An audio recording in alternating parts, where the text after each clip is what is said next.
வீட்டு வீட்டுக்கு நோட்டீஸ் போட்டவர், இன்று பல கோடிக்கு அதிபர். விஜய் சேதுபதி கடந்து வந்த பாதை. வாழ்க்கையில் யாரும் ஒரே நாளில் உச்சத்தை தொடுவதில்லை. பல தோல்விகளையும் அவமானங்களையும் போராட்டங்களையும் கடந்து வந்தவர்கள்தான் உண்மையான வெற்றியாளர்கள். அந்த பட்டியலில் மிக முக்கியமான இடத்தை பிடித்திருப்பவர் நடிகர் விஜய் சேதுபதி. இன்று இந்திய சினிமாவில் மிகவும் மதிக்கப்படும் நடிகர்களில் ஒருவராக இருக்கும் விஜய் சேதுபதி கடந்த 2000 ஆண்டில் குடும்ப சூழ்நிலை காரணமாக வளைகுடா நாடான துபாய்க்கு வேலை தேடி சென்றார். அங்கு ஒரு தனியார் நிறுவனத்தில் கணக்காளராக பணியில் சேர்ந்தார். ஆனால் அவரது மாத சம்பளம் வெறும் 1300 திர்ஹாம் மட்டுமே. இந்திய மதிப்பில் அது சுமார் 33,000 ரூபாய். இந்த வருமானம் குடும்பத்தின் தேவைகளை சமாளிக்க போதுமானதாக இல்லை. அதனால் அலுவலக வேலை முடிந்த பிறகும் கிடைக்கும் பகுதி நேர வேலைகள் அனைத்தையும் செய்து கூடுதல் வருமானம் ஈட்டினார். குறிப்பாக ஒவ்வொரு வியாழக்கிழமை காலையிலும் துபாய் நகரின் சாலைகளில் உள்ள ஷாப்பிங் காம்ப்ளெக்ஸ்கள் மற்றும் அடுக்குமாடி குடியிருப்புகளுக்கு சென்று கைகளில் விளம்பர நோட்டீஸ்களை விநியோகிக்கும் பணியையும் செய்திருக்கிறார். அந்த காலத்தில் விஜய் சேதுபதியின் மிகப்பெரிய கனவு என்ன தெரியுமா? எப்படியாவது ஒரு தொலைக்காட்சி சீரியலில் நடித்து மாதத்திற்கு 10,000 அல்லது 15,000 ரூபாய் சம்பாதிக்க வேண்டும் என்பதுதான்.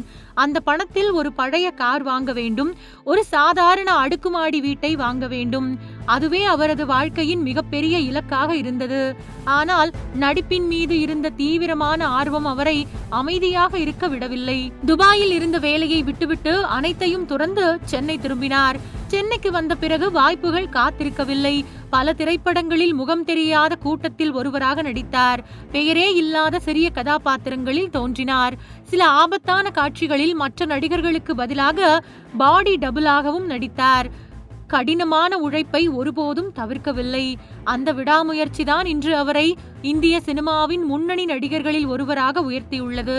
ஷாருக் கான், கமல்ஹாசன், ரஜினிகாந்த் உள்ளிட்ட உச்ச நட்சத்திரங்களுடன் இணைந்து நடிக்கும் அளவிற்கு அவர் வளர்ந்துள்ளார். ஒரு காலத்தில் சாதாரண வேலைக்காக துபாய் சென்ற மனிதர் இன்று அதே துபாய் அரசின் உயரிய கௌரவங்களில் ஒன்றான கோல்டன் விசாவை பெற்று அங்கு பல்வேறு முதலீடுகளை செய்யும் அளவிற்கு உயர்ந்திருப்பது அவரது வாழ்க்கையின் மிகப்பெரிய சாதனையாக பார்க்கப்படுகிறது.